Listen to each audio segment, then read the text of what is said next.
Welcome to Sleepy Crimes. I am Anna, your host. Tonight, we drift into the shadows of the Peasenhall mystery and the tragic life of a young woman named Rose Harsent.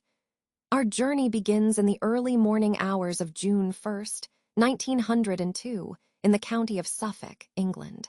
Imagine, if you will, the village of Peasenhall. It is a place of linear beauty, where the houses stretch out along a single main road like leaves on a stem.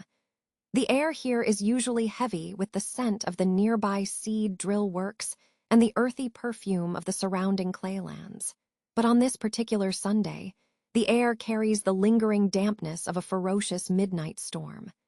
The thunder has finally ceased, leaving behind a profound, expectant silence that clings to the thatched roofs and the flint walls of the cottages. In the soft, gray light of dawn, the village appears as a painting of Victorian tranquility. Yet beneath this surface, a tectonic shift is about to occur in the lives of every inhabitant. The transition from May to June should have been a celebration of late spring, but the atmosphere is strangely somber. The storm that raged on the night of May 31st was not merely a weather event. It was a curtain of sound that masked the unthinkable. As the sun begins its slow ascent, casting long, pale fingers of light across the river Yaux, the birds begin their morning chorus, unaware of the stillness that has gripped Providence House. This large, imposing residence stands near the center of the village, a bastion of religious sobriety owned by the Baptist elder, William Crisp. It is a house of high ceilings and narrow staircases, where every floorboard is polished to a mirror shine. It is here that 22-year-old Rose Harsent has spent her recent months as a domestic servant, her days filled with the rhythmic scrubbing of floors and the quiet service of a housemaid. The village is just starting to wake, the smoke from a few early chimneys beginning to curl into the cool morning sky. Walking through this waking landscape is William Harsent, Rose's father. He is a man of simple habits and deep paternal affection. On this Sunday morning, he carries a heavy wicker basket filled with clean, white linen, laundry that has been carefully washed and dried at the family home for his daughter to take back to her place of work. His boots make a rhythmic, crunching sound on the gravel path as he nears Providence House around 8 in the morning. He notices how the dew still clings to the grass, sparkling like scattered diamonds in the low light. The weight of the basket is a familiar burden, a physical manifestation of the care he feels for his child. He expects to find Rose waiting for him, perhaps already busy with her morning chores, ready to exchange a few quiet words before the village prepares for the Sunday service. The path to the back door is clear, but a strange, unsettling quiet hangs over the rear of the property. As William reaches the back entrance of Providence House, he finds the door unlocked. This is not entirely unusual in a village where neighbors know one another by the sound of their footsteps, yet today, the threshold feels different. The air emanating from the kitchen is not the expected scent of wood smoke or rising bread. Instead, there is a sharp, acrid undertone that catches in the back of his throat, the smell of paraffin oil, cold and chemical. He calls out his daughter's name, his voice echoing softly against the stone walls, but no answer returns. The silence of the house is absolute, broken only by the ticking of a clock and the distant, muffled sound of a cow in a nearby field. He steps inside, his eyes adjusting to the dim interior. The kitchen window has been obscured, a shawl fastened tightly across it to block out the morning light, casting the room into a deep, artificial twilight. It is then, at the foot of the narrow staircase leading to the attic rooms, that William's world collapses.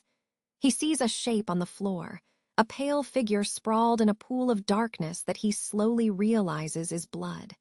It is Rose. She is lying in her nightdress, her body positioned at an awkward angle as if she had fallen.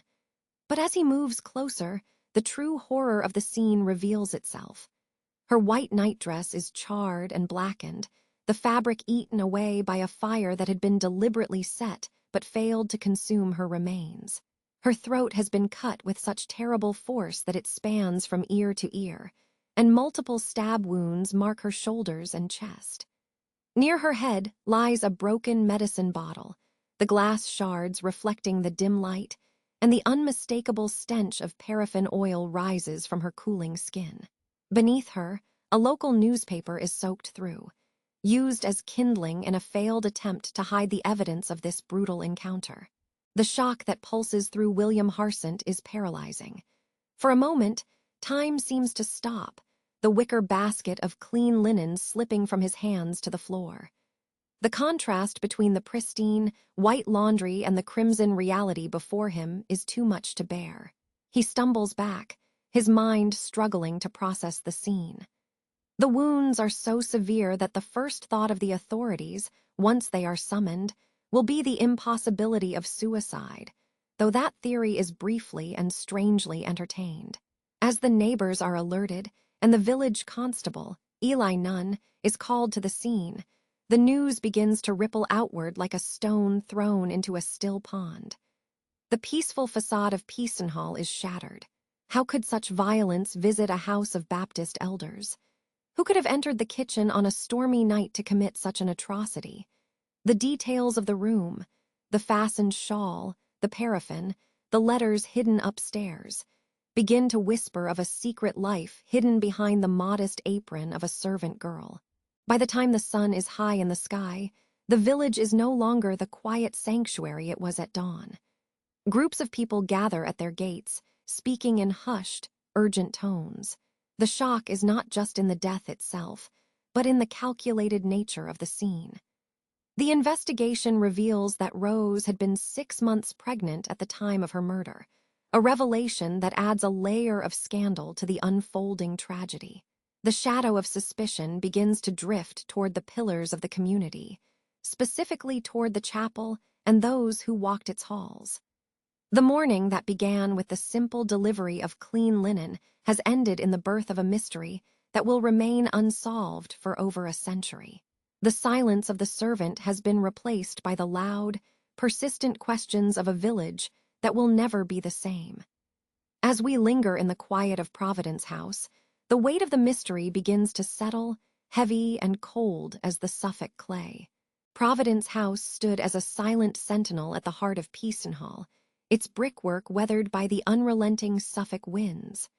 For Rose Harsent, this house was more than just a landmark of the village. It was the vessel of her entire existence.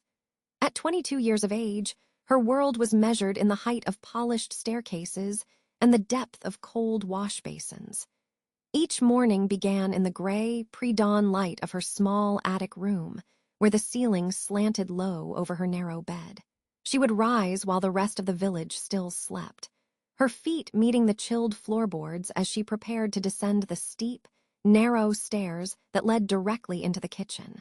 This was the geography of her life, a constant movement between the unseen heights of the servant quarters and the functional heat of the hearth below.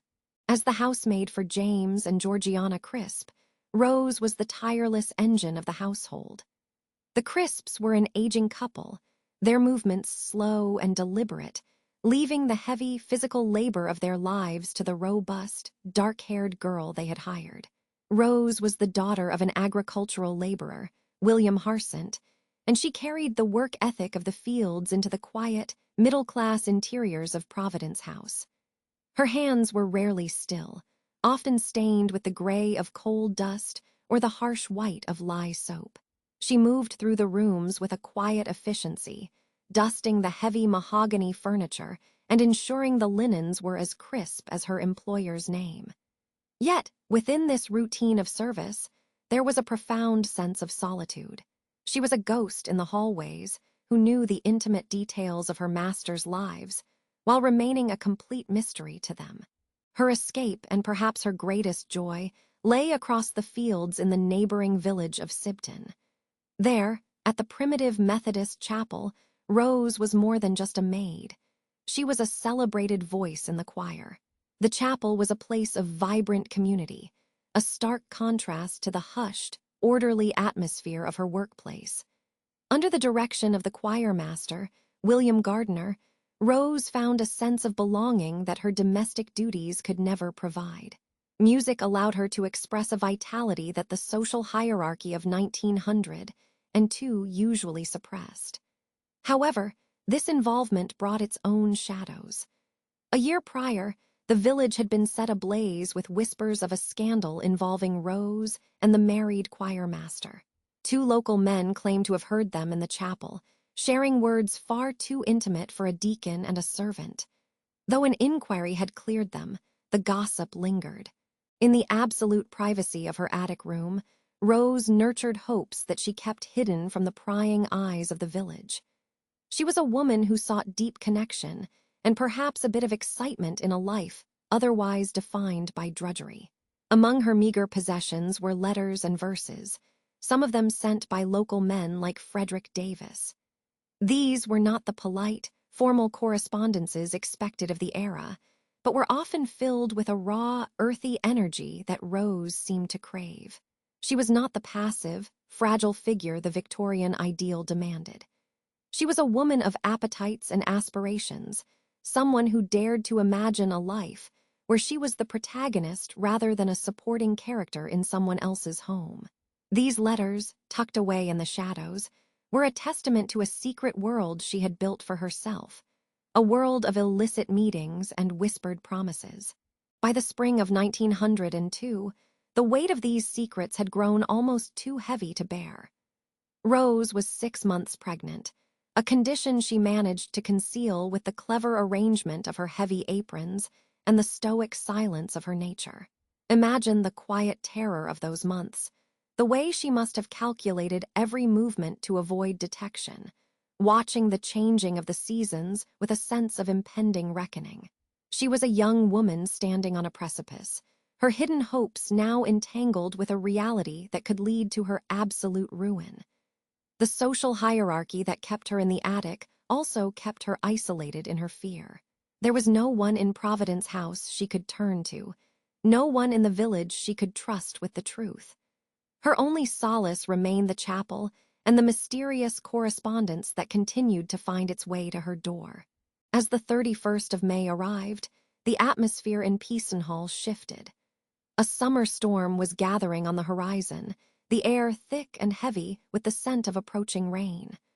Rose went about her duties as usual, cleaning the chapel and preparing the evening meal for the Crisps. But the routine was a mask. In her pocket, she held a note delivered earlier that day, an anonymous message arranging a midnight encounter. The instructions were specific: a light in her window at 10 o'clock as a signal, then darkness. As the first rumbles of thunder rolled over the Suffolk countryside, Rose climbed the stairs to her attic for the last time. She was caught between the life she was expected to lead and the one she had secretly chosen, unaware that the storm outside was a mere prelude to the violence that awaited her in the kitchen. In the wake of the discovery, as the soft dawn light of June first filtered through the heavy Suffolk clouds, the quiet of Providence House was broken by the rhythmic, heavy tread of boots. Inspector Fay, a man of methodical patience, moved through the cramped quarters where Rose Harsent had spent her final hours. The air in the small bedroom was thick and still, holding the faint scent of lavender sachets and the sharp, metallic tang of the tragedy that had unfolded just down the narrow servants' staircase. Every object, a porcelain washing bowl, a discarded ribbon, a small mirror, seemed to hum with the residual energy of a life interrupted. Fay's hands, encased in soft gloves, moved with a gentleness that belied his professional detachment, searching for the whispers of a secret life. He knew that the answers rarely lay in the center of the room, but rather in the corners and the shadows. It was beneath a layer of folded garments in a small wooden chest that the inspector's fingers brushed against something discordant. It was the texture of cheap, thin paper, distinctly different from the coarse texture of household ledgers or prayer books. He withdrew a small envelope, its surface slightly yellowed under the flickering glow of the oil lamp he carried. There was no name on the outside, no formal address to ground it in the physical world. It was a ghost of a document, light enough to be carried by a summer breeze, yet heavy with the weight of potential evidence. As he carefully unfolded the single sheet, The ink appeared dark and hurried, the strokes suggesting a hand that moved with a frantic, singular purpose. The paper felt brittle between his fingers, a fragile vessel for words that were never meant to be read by the eyes of the law in 1902. The words themselves were an invitation to a rendezvous in the dark, written with a chilling clarity that seemed to mock the morning sun. "Dear R," the letter began, the initial letter curled with a familiar, yet elusive flourish. "I will try to see you tonight at 12 o'clock at your place if you put a light in your window at 10 o'clock, for about 10 minutes, then you can take it out again. Do not have a light in your room at 12, as I will come round to the back." The brevity of the message was its most haunting quality. It did not speak of love or long-term devotion, but of a transaction of time and presence, brokered in the middle of a gathering storm. The reference to the back of the house conjured images of the threshold between the safety of her quarters and the rain-swept darkness of the road. 12 o'clock, midnight, the hour when the village of Peasenhall is most still and the shadows are most deep. The inspector read the lines over and over in the gloom of the attic, his mind picturing Rose reading these same words by candlelight just 24 hours earlier. Perhaps she felt a flutter of anticipation, or perhaps a cold dread that matched the rising wind outside. The mystery of the letter deepened when Faye considered the character of the handwriting. It was not the elegant script of a scholar, nor the clumsy scrawl of an uneducated laborer. It possessed a peculiar character, a forward slant that seemed to lean into the next word with an almost aggressive urgency.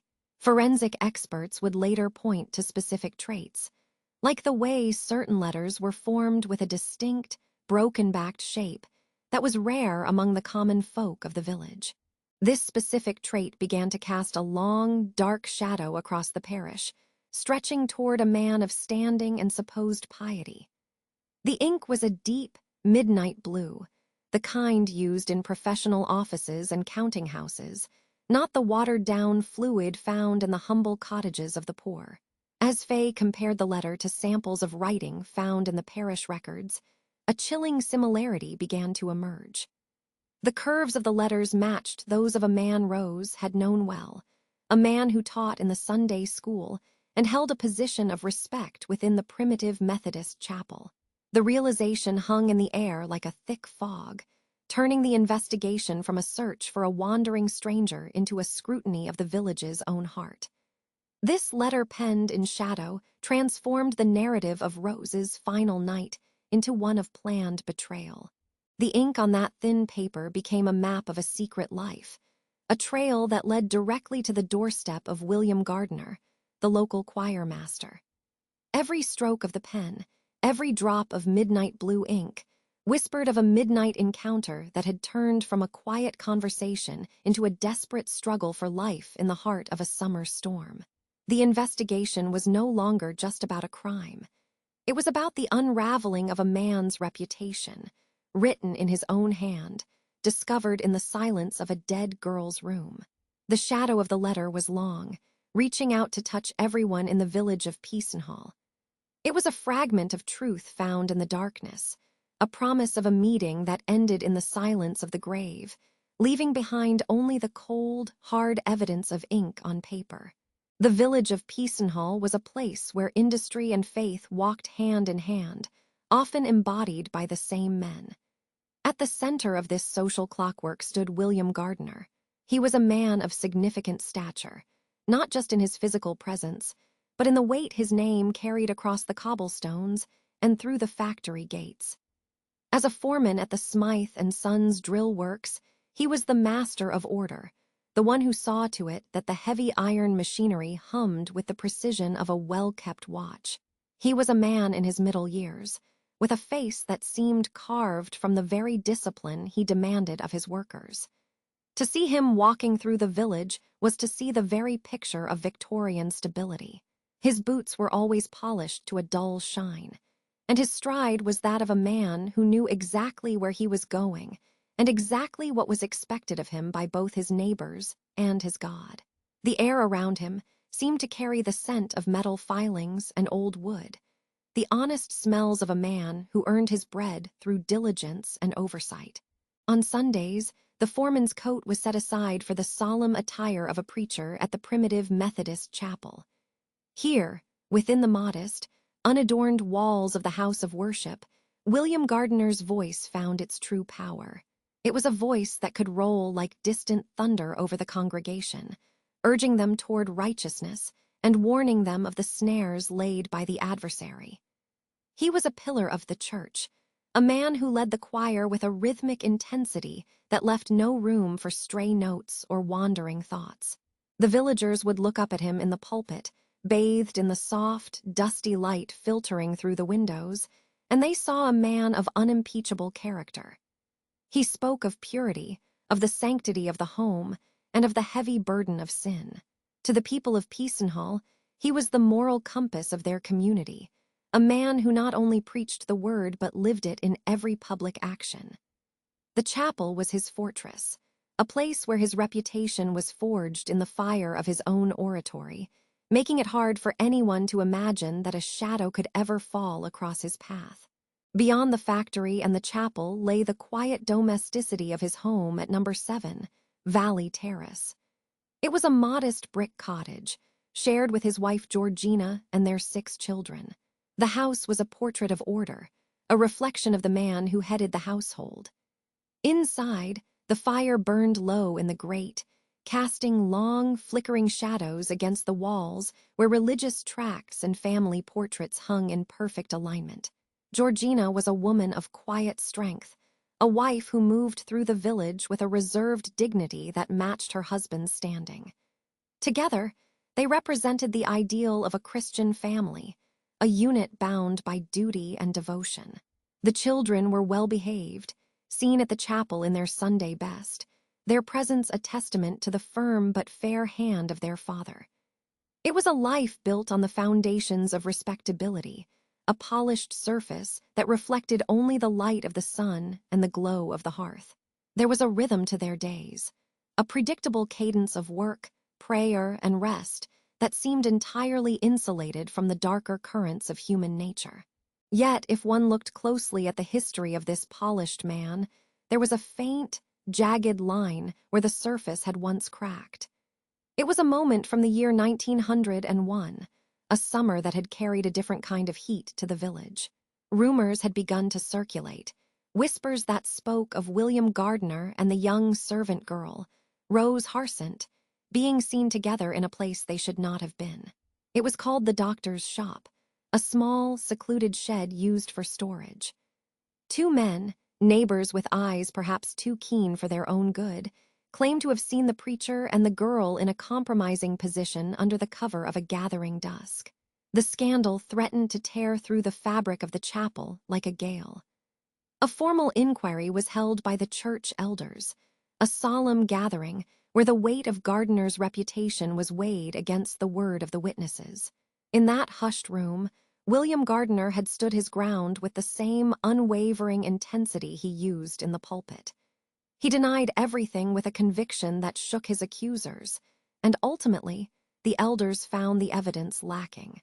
They chose to believe their brother in faith, scrubbing the stain from his name, and allowing him to return to his position of honor.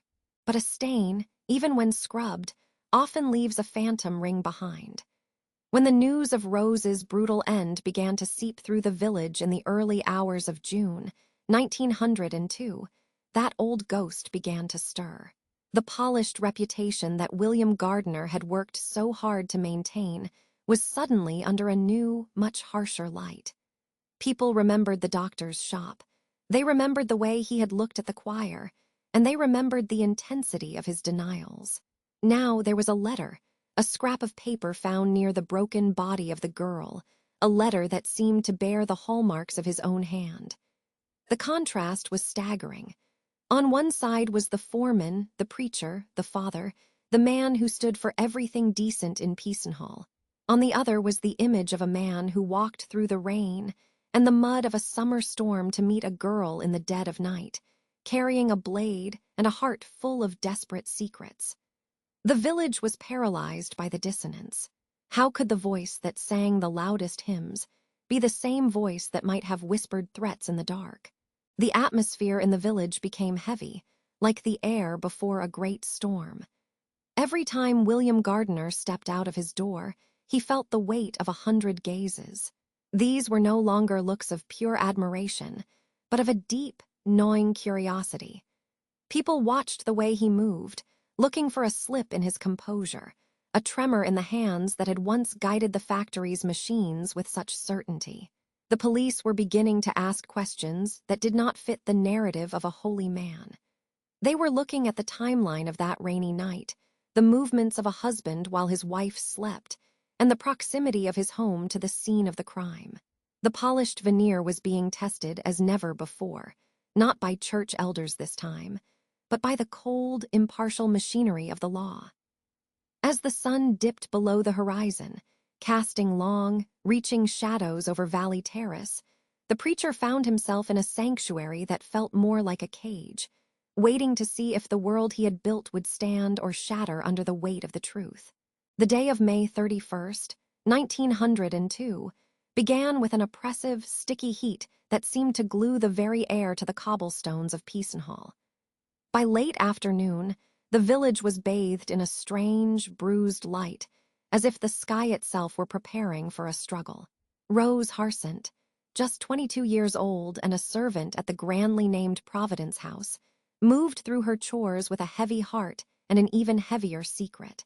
She was 6 months pregnant, a condition that in those times carried the weight of a death sentence for a woman of her standing.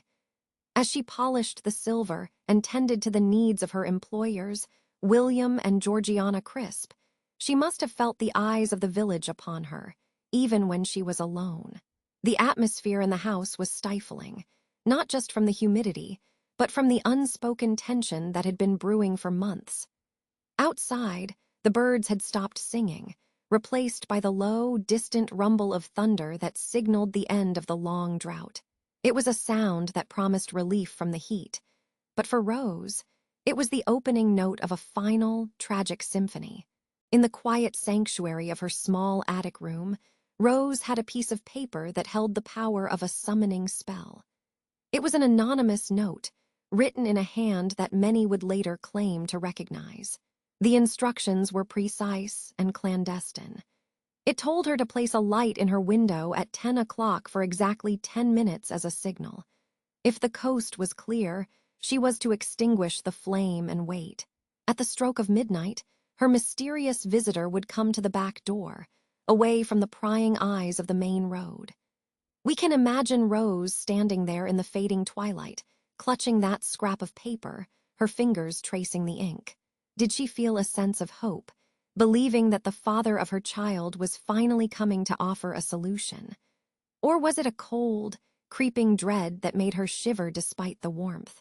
As the clock struck 10, the small glow of a candle appeared in the upper window of Providence House, a lonely beacon in the gathering dark. It stayed there, flickering against the glass for 10 minutes, before being snuffed out, leaving the house in a total, expectant darkness. While Rose waited, the weather broke with a violence that terrified the residents of the village. The storm was not merely a passing shower, it was a tempest of biblical proportions. Great cracks of lightning split the sky, illuminating the thatched roofs and the flint walls of the cottages in a ghostly, strobing white. The thunder was so constant, it felt like the earth itself was being torn apart. Nearby, at the home of William Gardiner, the atmosphere was equally unsettled. The Gardiners had gone to visit their neighbor, a woman named Mrs. Dickinson, who was notoriously frightened by the roar of the elements. They stayed with her, providing comfort as the rain lashed against the windows and the wind howled down the chimneys. They did not leave her side until 1:30 in the morning, a timeline that would later become the center of a legal firestorm. Imagine the scene. The three of them huddled together in the flickering lamplight, the sound of the storm masking any movement in the village outside. To anyone looking in, it was a scene of neighborly kindness, but in the shadows of the night, the clock was ticking toward a moment of no return. Back at Providence House, the master and mistress of the home, the Crisps, were upstairs in their beds, trying to find sleep amidst the cacophony of the storm. They would later testify to a haunting sequence of events that occurred as the midnight hour passed into the early morning. Through the crashing peals of thunder and the relentless drumming of rain on the roof, they heard something that didn't belong to the weather. It was a scream, sharp, sudden, and filled with a primal terror that pierced through the noise of the gale. This was followed by a heavy thud, the sound of something significant striking the floorboards below. They lay there, frozen in their beds, hearts racing as they listened for more. But the storm was a cruel curtain of sound, and the silence that followed the scream was filled only by the roar of the wind. In the darkness of the early 20th century, without electricity or easy light, they chose to remain in the safety of their room, perhaps telling themselves it was just the wind catching a door or the imagination playing tricks in the height of a tempest. They had no way of knowing that just beneath them, the life of their young servant was being extinguished in the most brutal of ways. The struggle in the kitchen was a frantic, desperate affair, concealed by the very elements that should have alerted the village. Evidence found later suggested that Rose did not go quietly. She fought with the strength of a woman defending not just her own life, but the life of her unborn child. There were defensive gashes on her hands, marks of a struggle against a sharp blade. The killer, however, was relentless. In the darkness, lit only by the occasional flash of lightning through the kitchen window, the assailant struck repeatedly. The most devastating blow was a deep, jagged cut across her throat that ended her life almost instantly. But the horror did not stop with the act of murder. In a chilling attempt to hide the crime, or perhaps to destroy the evidence of the pregnancy, the killer used a bottle of paraffin, a medicine bottle that would later be traced back to the Gardiner household. They poured the oil over Rose's nightdress and attempted to set her body ablaze. The kitchen, already thick with the smell of rain and ozone, became filled with the acrid, heavy scent of burning fabric and oil. However, the dampness of the night and the lack of oxygen in the closed room meant the fire only charred the edges of her clothing and skin before flickering out, leaving Rose in the shadows. As the storm began to lose its fury in the hours before dawn, a strange silence settled over Peasenhall. The rain turned into a soft, rhythmic patter, washing away the mud and the footprints of whoever had crept through the back ways of the village. A gamekeeper named James Morris, walking the main road around 5 in the morning, noticed a set of muddy tracks leading from the vicinity of William Gardiner's cottage toward Providence House, and then back again. He didn't think much of it at the time. In a rural village, footprints were as common as the grass.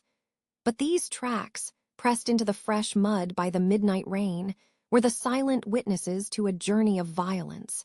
Inside Providence House, the kitchen was cold and still. The broken medicine bottle lay near Rose's hand, a silent clue in the dark. The light she had placed in the window was long gone, and the secret she had carried was now a tragedy that would soon shatter the peace of the entire community. As the sun began to peek over the horizon on the morning of June 1st, the village was unaware that the echoes of the midnight rain had carried away the truth, leaving only a mystery that would haunt the streets of Peasenhall for over a century. The transition from the wild, chaotic energy of the midnight storm to the clinical silence of the morning was jarring. Inside the kitchen of Providence House, the air was heavy and stagnant, smelling of iron and something sharper, something chemical. The first rays of the morning sun began to filter through the small windows, illuminating the dust motes that danced in the light, oblivious to the tragedy on the floor. Inspector Fawcett knelt slowly, his knees clicking in the quiet room as he began to scan the area around the body. It was then that he noticed the glint of something sharp and clear resting against the dark wood of the floorboards. Scattered like ice across the kitchen floor were fragments of glass. These were not the thick, sturdy shards of a common kitchen jug or the heavy base of an oil lamp. They were delicate, curved, and possessed a translucent quality that spoke of a different purpose altogether. As the inspector leaned closer, the scent of paraffin, pungent and oily, rose from the jagged pieces, mingling with the copper tang of the blood that had pooled nearby. The shards were the remnants of a medicine bottle. It was a common object in any Victorian household, yet in this context, it was deeply out of place. The inspector used a pair of tweezers to carefully lift a large fragment, turning it over to catch the light. On its surface, a small portion of a paper label remained, charred at the edges and stained by the dark fluids on the floor. This was the first true piece of physical evidence that did not belong to the household of the elderly Mr. and Mistress Crisp. While the oil lamp nearby had been found dismantled, but unbroken, this bottle had been shattered with intent, its contents used in a desperate, failed attempt to ignite the scene. The investigators moved with a slow, rhythmic precision, documenting the location of every splinter. They found 3 larger pieces near the foot of the stairs and a handful of smaller, needle-like slivers embedded in the grain of the wood. The bottle had once held a liquid meant to heal, but in those dark hours of the early morning, it had been repurposed as a vessel for destruction. By the time the clock struck 10 in the morning, the suspicion in the village of Peasenhall had begun to solidify, turning from a vaporous rumor into a focused weight. The police turned their gaze toward a small, semi-detached cottage just 200 yards away. This was the home of William Gardiner, the man whose name was already being whispered in the shadowed corners of the local pub. The walk from Providence House to the Gardiner residence was short, a mere 3-minute stroll under the damp trees, but for the officers, it felt like a journey into the heart of the mystery. The village was eerily quiet as they approached the gate. The sound of their boots on the gravel was the only noise, a steady, rhythmic crunch that announced the arrival of the law. They were looking for a match, a missing piece of a puzzle made of glass, and they believed the source of that puzzle lay behind the neatly painted door of the choirmaster. When the door opened, the investigators were met with the domestic order of a family of 8. There was the smell of wood smoke and laundry, a sharp contrast to the suffocating atmosphere they had just left. William Gardiner stood tall, his expression guarded but calm, while his wife, Georgina, watched from the kitchen. The search of the home was conducted with a quiet, invasive thoroughness. They moved through the parlor, where the Bible sat on a small table, and into the kitchen, where the family's daily life was laid bare. The officers focused their attention on the medicine cupboard, a small wooden cabinet fixed to the wall. It was here that the mundane details of life met the grim requirements of a murder investigation. They were looking for a specific type of glass, a specific shape of bottle that would match the jagged curve of the shard currently resting in the inspector's pocket. The tension in the room was palpable. A thick, heavy cord stretched to its breaking point as they reached for the latch of the cabinet. Inside the cupboard, among the tins of tea and jars of ointment, they found it. It was a bottle that shared the exact hue and thickness of the glass found at the crime scene. But more importantly, it was a prescription bottle, one that had been issued specifically to the Gardiner household. Georgina Gardiner did not flinch when the officers pointed it out. Her voice was steady as she explained that she had once given a similar bottle to Rose Harsent. She claimed the girl had been feeling unwell, suffering from a cold or a malaise that required the soothing properties of the medicine. According to Georgina, the bottle had been a gift of charity, a neighborly gesture that now looked like a mark of guilt. However, the forensic reality was far more damning than a simple explanation of neighborly kindness. The inspector took the shards found in the kitchen of Providence House and held them against the bottles in the Gardiner home. The jagged edge of one particular fragment matched the broken neck of a bottle in the cottage with a terrifying, seamless precision. This was the fit, the moment where the physical world provided a link that words could not easily dismiss. In the early 1900s, forensic science was in its infancy, yet the simple geometry of a broken bottle was an ancient and undeniable form of proof. The glass found beneath Rose's body was part of a specific batch, a specific prescription that had sat on the shelves of this very cottage. As the sun rose higher, casting long, elegant shadows across the gardener's kitchen floor, the weight of the discovery settled over everyone present. The bottle had been used to carry paraffin into Providence House, a flammable liquid used to fuel the fire that had scorched the victim's nightdress. The investigators now had a physical bridge between the victim and the suspect. Every shard was a silent witness to a presence in that house, a presence that had brought a bottle from a quiet family home into a scene of unimaginable violence. The glass didn't just tell a story of medicine. It told a story of a calculated, desperate attempt to erase a life, and the evidence of a deep, secret connection. The matching of those shards was a slow, deliberate process. Imagine the inspector, his breath held shallowly, as he slid the two pieces of glass together until they clicked. In that small sound, the defense of William Gardiner began to fracture. The village of Peasenhall, usually so unified in its rhythms, was now divided by the sharp edges of this evidence. To some, the bottle was proof of a cold-blooded killer trying to cover his tracks. To others, it was merely a cruel coincidence, a misplaced object in a small town where items were often shared and passed between houses. But as the investigators carefully wrapped the glass in silk and placed it into a wooden evidence box, the reality was clear.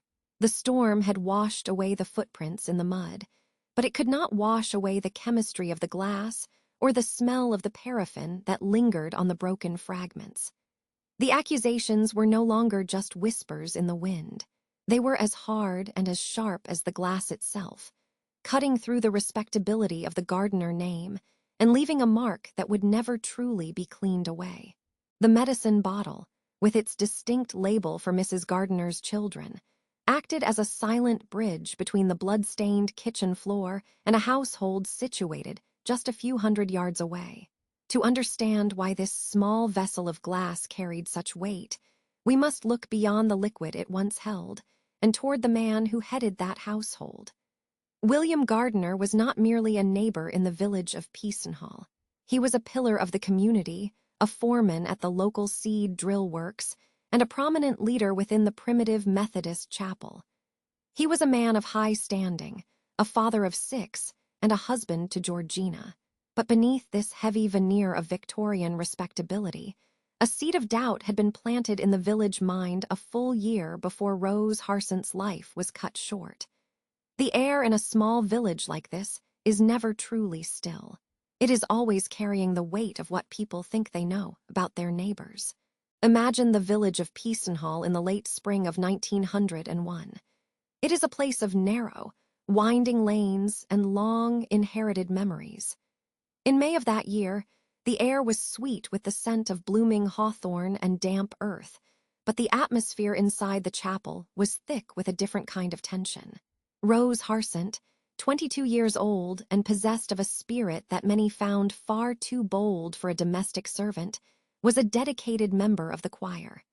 William Gardiner was her choir master. Their paths crossed frequently, and in the small, enclosed world of the chapel, every glance was noted, every lingering smile was weighed by the congregation. The chapel was a place of worship, but it was also the stage for the most intense social scrutiny the village could offer. On one particular Saturday evening in 1901, 2 local men, George Wright and Alphonso Skinner, decided to follow their suspicions into the deepening shadows. They watched from a distance as Rose entered the building known as the Doctor's Chapel, a small, unassuming place of worship used for choir practice and cleaning.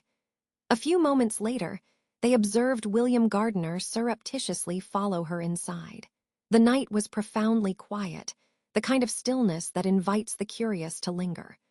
Wright and Skinner did not simply walk away and mind their own business. Instead, they moved through the grass with careful steps and pressed their ears against the cold, uneven stone walls of the vestry. They stood there in the dark, their breath held shallowly, listening for the secrets of the sanctified. What they claimed to hear that night would become the foundation of a scandal that would outlive everyone involved. They spoke of muffled voices, of a sudden, sharp cry from Rose that sounded like a gasp of surprise, followed by the low, steady, comforting tones of the choirmaster. But it was the specific words they reported that truly shocked the village elders. They claimed they heard Rose tell William that she had been reading about their actions in the Bible, specifically pointing him toward the 38th chapter of Genesis. To those familiar with the scripture, this was no innocent citation of a psalm. It was a chapter that dealt with the most intimate and forbidden of acts. The implication was devastatingly clear. The choirmaster and the young servant girl were allegedly engaged in a carnal affair, using the very book of their faith to describe their transgressions. The rumors of the vestry incident spread through Peasenhall like a slow-moving fog, creeping into every cottage and kitchen. Eventually, the social pressure became too much for the church to ignore. An informal inquiry was convened, chaired by the Reverend John Guy. Picture the scene in that small, wood-paneled room. A circle of stern, bearded men in stiff collars, their eyes fixed on William Gardiner as he defended his honor. Rose was not invited to speak for herself. Her reputation was handled by men in her absence. Gardiner was a forceful man, a man used to giving orders at the works, and he fought back with a ferocity that bordered on cold rage. He demanded written apologies and threatened lawsuits for defamation against the two eavesdroppers. In the end, the elders found no concrete proof to strip him of his position. They cleared his name in the eyes of the church, but the village is a different kind of judge, and its memory is much longer. The scandal of 1901 was never truly forgotten. It remained a persistent whisper in the marketplace, and a knowing look exchanged over garden fences whenever Rose passed by. By the time the summer of 1902 arrived, the stakes had shifted from mere social embarrassment to a desperate matter of survival. If Rose Harsent was 6 months pregnant, as the autopsy would later reveal to a shocked public, the father of that child faced utter ruin. For a man in Gardiner's position, a second scandal involving the same girl would not just be a stain on his character, it would be a total erasure of his life. It would mean the immediate loss of his livelihood, the eviction of his family from their home, and the permanent shaming of his wife and his 6 young children. As the police inspector turned that broken medicine bottle over in his hands back at the crime scene, he wasn't just looking at glass and traces of paraffin. He was looking at the physical manifestation of those old whispers from the chapel vestry. The rumors from 1901 provided the one thing every murder investigation craves: a powerful, crushing motive. A man pushed to the very brink by the threat of exposure might find himself capable of the unthinkable to keep the shadows of his past from swallowing his future. The chapel, once a place of sacred refuge and shared song, had become the starting point for a trail of blood that led straight to the kitchen of Providence House. The echoes of that old scandal were now screaming through the silence of the murder room. In the gray, damp chill of November, 1902, the town of Ipswich became the center of a storm that had nothing to do with the weather. The Shire Hall, a building of somber stone and heavy expectations, stood ready to receive the secrets of Peasenhall. Inside, the air was thick, a mixture of coal smoke from the fireplaces and the damp wool of overcoats belonging to the hundreds who had squeezed into the gallery to watch. They came to witness the trial of William George Gardiner, the man the world now knew as the choirmaster who might have been a killer. The courtroom was a theater of shadows, where every creak of a floorboard and every rustle of parchment felt magnified in the heavy silence. The prisoner was led to the dock, a man who looked older than his years, dressed in a dark suit with his face held as a mask of Methodist stoicism.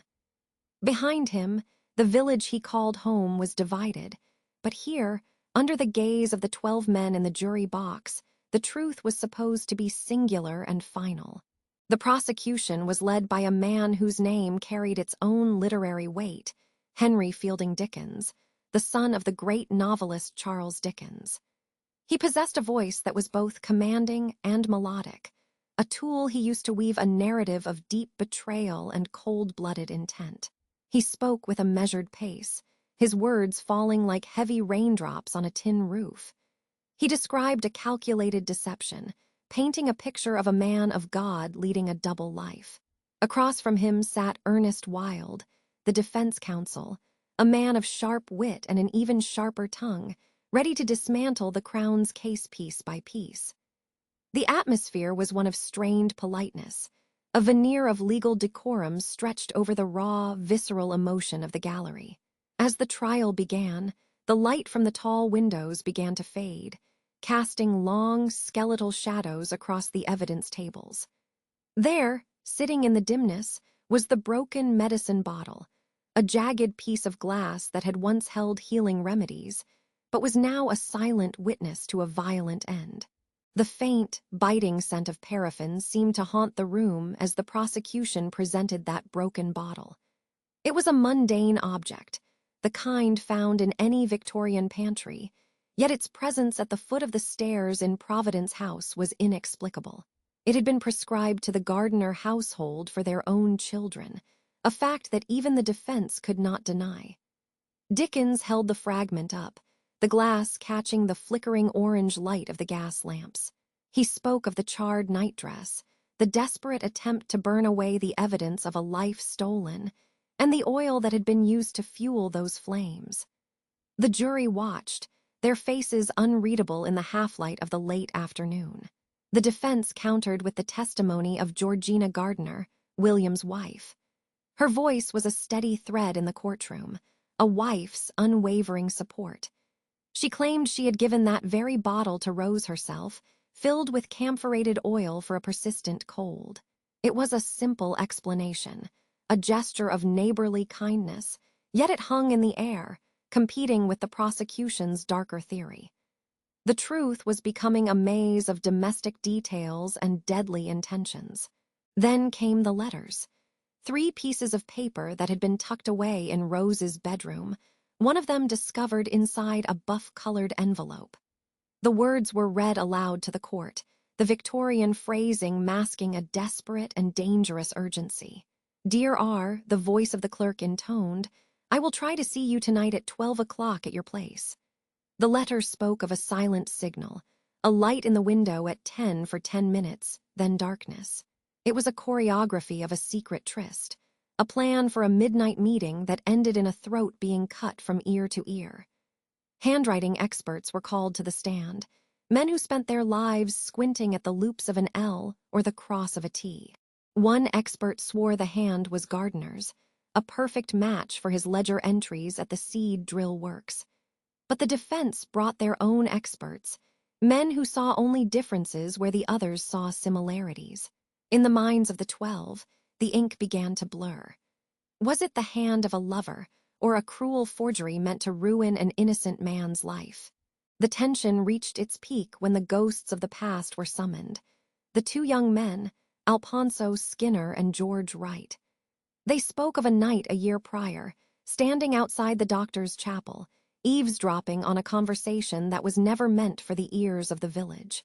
They recounted the rustle of clothing and the hushed, scandalous whispers about the book of Genesis and its passages on forbidden relations. This was the chapel scandal that had simmered in Peasenhall for months, the motive the prosecution needed to prove that Gardiner's interest in Rose was far from spiritual. Ernest Wilde attacked their character, painting them as village gossips with overactive imaginations. He suggested that Rose was a girl with many admirers, a young woman whose heart, and whose unborn child, might have belonged to any number of men in the district. It was a brutal strategy, a dismantling of a victim's reputation to save a defendant's neck. The courtroom felt smaller then, the air heavier with the weight of Rose's secrets and the village's collective judgment. Evidence of footprints was introduced, marks of rubber-soled canvas shoes found in the soft mud, leading from the Gardiner cottage toward the scene of the crime. The prosecution pointed to a pair of shoes owned by William, shoes with distinctive bar marks that seemed to match the impressions in the earth perfectly. But the mud of Suffolk is a fickle witness. The defense argued that the ground was too dry in some places and too trampled in others to provide a certain map of a killer's path. They spoke of the storm that night, the thunder that would have drowned out any screams, and the rain that would have washed away the tracks of a guilty man. As the trial stretched into its third day, the jury began to look weary. They had been bombarded with the texture of evidence: jagged glass, buff paper, trampled mud, and the lingering smell of paraffin, and yet the picture remained stubbornly out of focus. The gaze of the 12 was no longer sharp. It was clouded by the complexity of a case built entirely on the circumstantial. When the time came for the jury to retire and deliberate, the silence in the Shire Hall was absolute. The crowd waited in the corridors, their whispers a low hum like distant bees. Hours turned into an afternoon of agonizing waiting. Inside the jury room, the battle was fierce. 11 men were convinced of Gardiner's guilt, swayed by the bottle, the letters, and the weight of the chapel scandal. But one man, one single, resolute voice, stood in their way. He could not, or would not, see the certainty that the others claimed. In 1902, a verdict of murder required a unanimous decision. As the sun set over Ipswich, the jury returned to the box, their faces drawn and exhausted. The foreman announced they were deadlocked. 11-1. The trial had failed to provide an ending. William Gardiner was led back to his cell, the shadow of the noose still hovering over him, while the village remained trapped in the uncertainty of a summer night that would not let go. The jury room at the Ipswich Assizes was a place where time seemed to thicken and stall. Outside those heavy oak doors, the year 1902 was drawing toward a cold winter, but inside, the air was heavy with the heat of 12 men and the suffocating pressure of a single question. For 5 long hours, the scratch of chairs against the floorboards and the low, urgent murmur of voices were the only sounds to escape into the corridor. The jurors sat around a long table, the surface scarred by decades of similar burdens, but none quite like the one they carried now.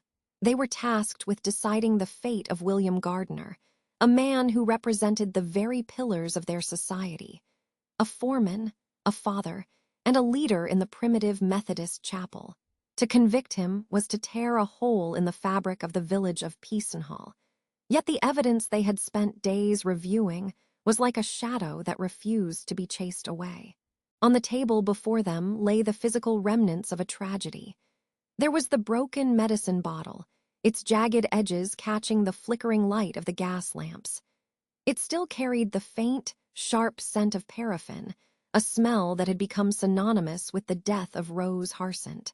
They passed around the scrap of paper, the note addressed to Dear R., inviting her to a midnight meeting at the back of Providence House. The handwriting experts had argued for hours, comparing the loops of the letters to William Gardiner's own script, and for 11 of the men, the resemblance was a bridge to a dark certainty. They looked at the charring on the floor plan, imagining the small kitchen where a fire had been lit in a desperate, failed attempt to hide a crime. The details were visceral, echoing the screams that the neighbors, the Crisps, had heard but ignored in the middle of a summer thunderstorm. The deliberation was not just about facts. It was about the texture of a life cut short at 22 years old and the unborn child who had perished with her. While the jury agonized in Ipswich, 30 miles away in the village of Peasenhall, the atmosphere was equally taut.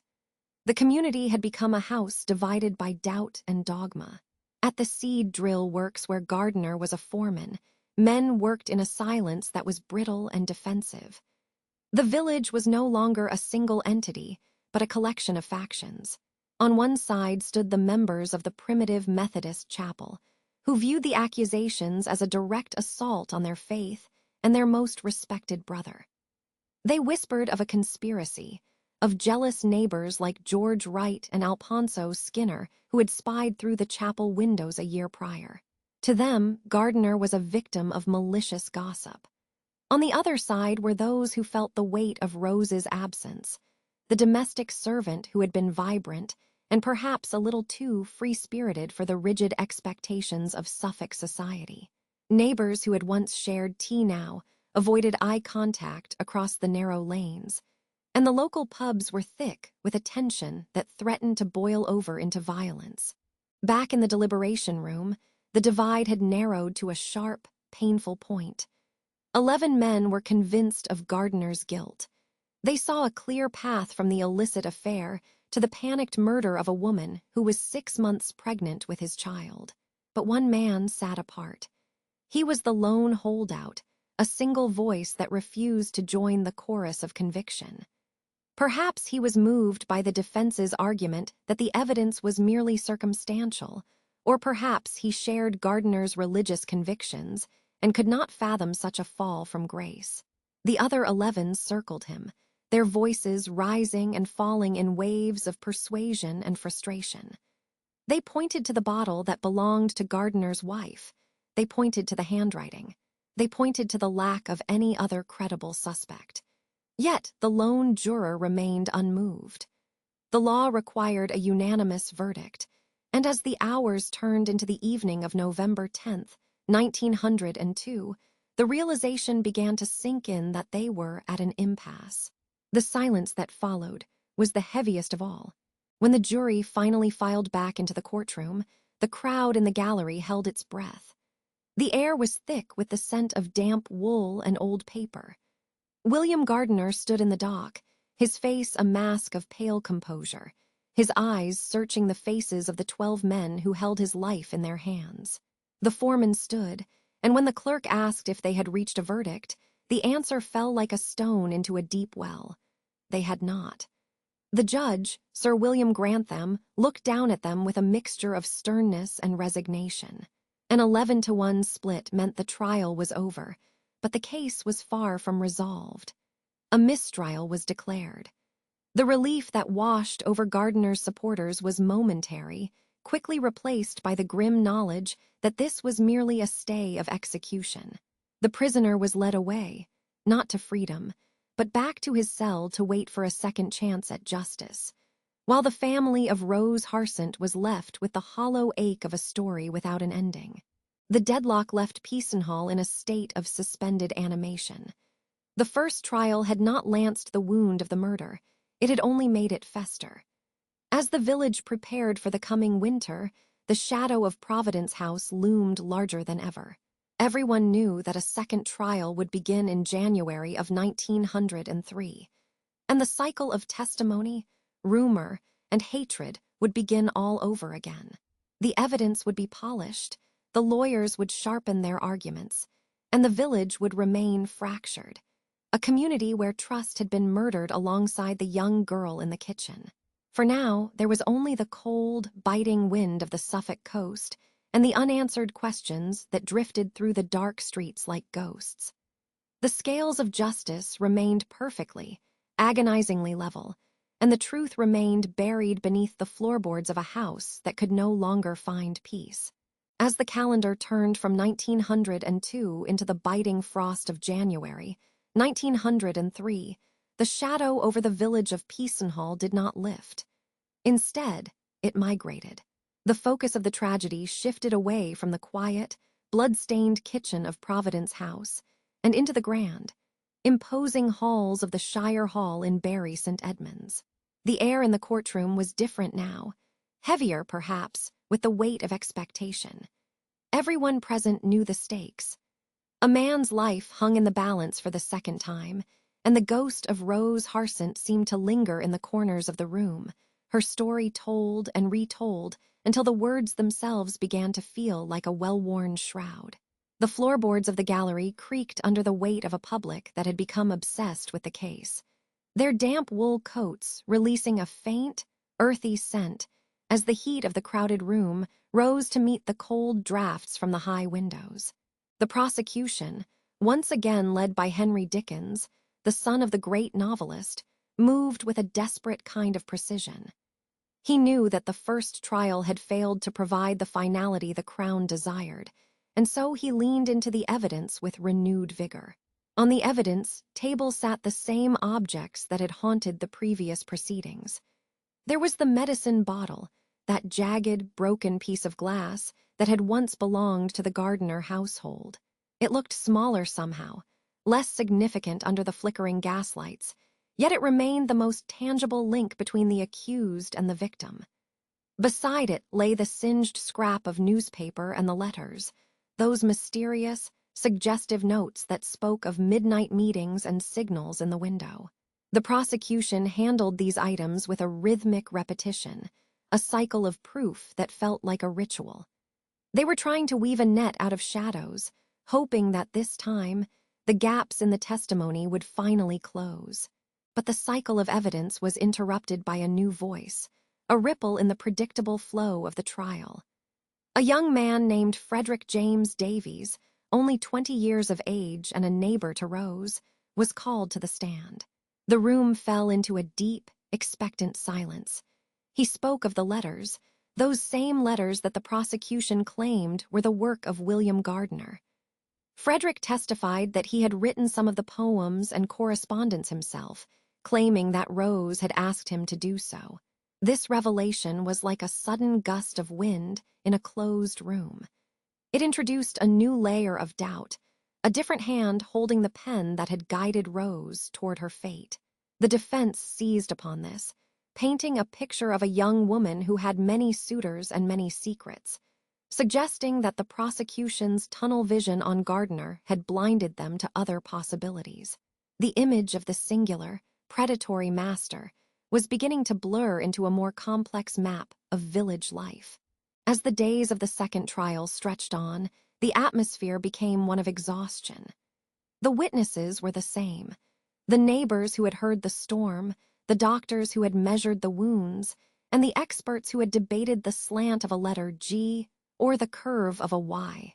The repetition created a strange, hypnotic effect. The jury members, 12 men pulled from their ordinary lives, sat like statues, their eyes moving from the prosecutor to the prisoner. William Gardiner remained a figure of stoic silence, his face an unreadable mask of Victorian propriety. Outside the courtroom, the public fascination had reached a fever pitch. Newspapers across the country carried daily updates, and the people of Peasenhall found themselves living in a fishbowl, their every movement and past whisper dissected by strangers. The trial was no longer just about a murder. It had become a performance, a morbid theater where the costumes were black silk, and the stage was set with the relics of a dead girl's life. Henry Dickens, in his final plea for justice, spoke with an eloquence that mirrored his father's prose, but there was an underlying note of frustration. He spoke of the 6-month-old life that had been extinguished before it could begin, and he pointed a trembling finger at Gardiner, calling for the law to finally speak its verdict. The air in the room seemed to thicken as he reached his crescendo, the shadows deepening as the afternoon sun began to fail. He was fighting against a tide of uncertainty that Frederick Davies had helped to unleash. When the jury finally retired to deliberate, the silence that followed was deafening. Hours passed. The cold deepened. The spectators waited in the halls, their breath visible in the dim light, whispering about the footprints in the mud and the blood on the small, hinged knife. They were waiting for a resolution that seemed to be slipping through their fingers like dry sand. When the jury returned, the tension was almost physical, a tightening in the chest of every person in the room. But as the foreman stood, the words he uttered were not the ones the prosecution had fought so hard to hear. For the second time in less than a year, the jury was deadlocked. 11 men had come to one conclusion, but a single, solitary voice held out, refusing to bend. The split was reportedly 11-1, but this time, the whispers suggested the majority had shifted toward acquittal. The judge looked down upon the scene, perhaps realizing that the law had reached its limit. There would be no third trial. The prosecution filed a nolle prosequi, a formal declaration that they would no longer pursue the conviction. William Gardiner was a free man, but he was not an innocent one in the eyes of the law. He walked out of the Shire Hall and into a world that would never truly let him go, leaving the mystery of Rose Harsent to settle like dust on the silent fields of Suffolk. The heavy oak doors of the court at Ipswich swung shut for the final time in the case of the king against William Gardiner. Outside, the world was moving into the spring of 1903, but within the walls of the courtroom, a strange, hollow silence remained. There was no thunderous applause of an acquittal, no somber walk to the gallows for a conviction. Instead, there was a paper, a writ of nolle prosequi. It is a haunting phrase in the law, meaning simply that the Crown does not wish to prosecute further. It left William Gardiner in a state of permanent shadows. He was a man who walked out of the prison gates not with his head held high in innocence, but with the weight of an eternal perhaps dragging behind his every step. The prosecution, led by the son of Charles Dickens, had realized that the truth had become a ghost that could not be caught. After 2 trials where the juries were hopelessly divided, once 11-1 for his guilt, and the second time 11-1 for his innocence, the legal machine simply ground to a halt. In the village of Peasenhall, the news was met with a chilling quiet. The neighbors who had once shared tea or worked alongside William at the seed drill works now turned their heads as he passed.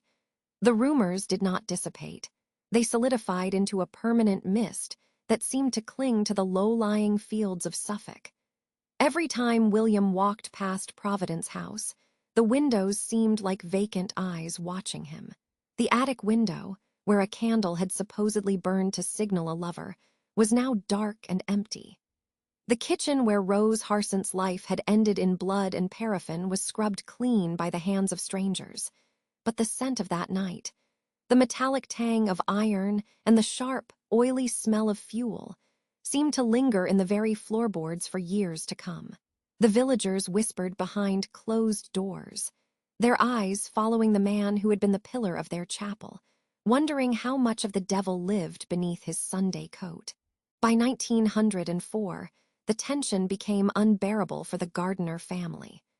William and his wife, Georgina, along with their children, could no longer endure the weight of the village's gaze. They packed their lives into wooden crates, the sounds of their hammers echoing through the streets as they boarded up their small cottage. They turned their backs on the white-plastered walls and the familiar church bells of Suffolk, seeking the anonymity of the city. They settled in the sprawling district of Southall, in South London. There, among millions of strangers who knew nothing of the storm that had broken over Peasenhall, the name of William Gardiner might finally be forgotten. He found work again as a foreman, a carpenter by trade, a man of quiet, unremarkable habits. He lived for nearly 4 more decades in that urban fog, surviving the horrors of the Great War and seeing the world change in ways the residents of a small rural village could never have imagined. When he finally passed away in 1941, the secrets he may have carried were buried with him in the London soil, forever out of reach of the law. The house where the tragedy occurred, Providence House, seemed to try and shed its own skin in the century that followed. It was eventually renamed Stuart House, as if a new name could wash away the stain of that rainy night in June 1902. Over the decades, it served many purposes: a doctor's surgery, a quiet private home. But for the local children who grew up in its shadow, it was always the place of the servant girl. Even today, as the sun sets over the crossroads in Peasenhall, there is a certain stillness that settles there. The air feels a fraction colder near the door where William Harsent stood with his clean linen on that Sunday morning. The house remains a classic example of an unsolved mystery, its timber frames and plastered walls holding tight to the truth of who really crossed the threshold that night while the thunder rolled across the Suffolk coast. And what of Rose? 22 years old, full of life and perhaps too much spirit for the rigid expectations of her time. She lies in the churchyard of St. Michael's, her grave still visited by those who find themselves drawn to the tragic and the unexplained. The headstone has weathered many a winter, the stone growing mossy and gray, just as the memories of the witnesses have faded into the earth. The letters found in her room, the obscene verses, and the mysterious instructions for a midnight meeting remain as the only testimony of a life that was discarded so brutally. Some say the father of her unborn child was indeed the choir master, while others point to the shadowy figure of a neighbor or a secret lover hidden in the tall grass. But the name of the killer has become part of the Suffolk folklore, a story told in low voices when the wind picks up and the trees begin to moan. As we look back through the lens of more than 100 years, the case of Rose Harsent remains a testament to the limitations of justice and the enduring power of a secret. The village of Peasenhall has returned to its quiet rhythms, but the lingering mist never truly clears. The documents in the National Archives grow yellow and brittle, the ink of the lawyer's notes fading into the parchment. The tragedy is now a part of the landscape, as much a part of the soil as the wheat and the flint. We may never know who held the knife or who struck the match, but we can offer Rose the peace she was denied in life. The case rests now. Let the details fade. You are safe. Close your eyes, breathe deeply, and have a good night. Sleep well.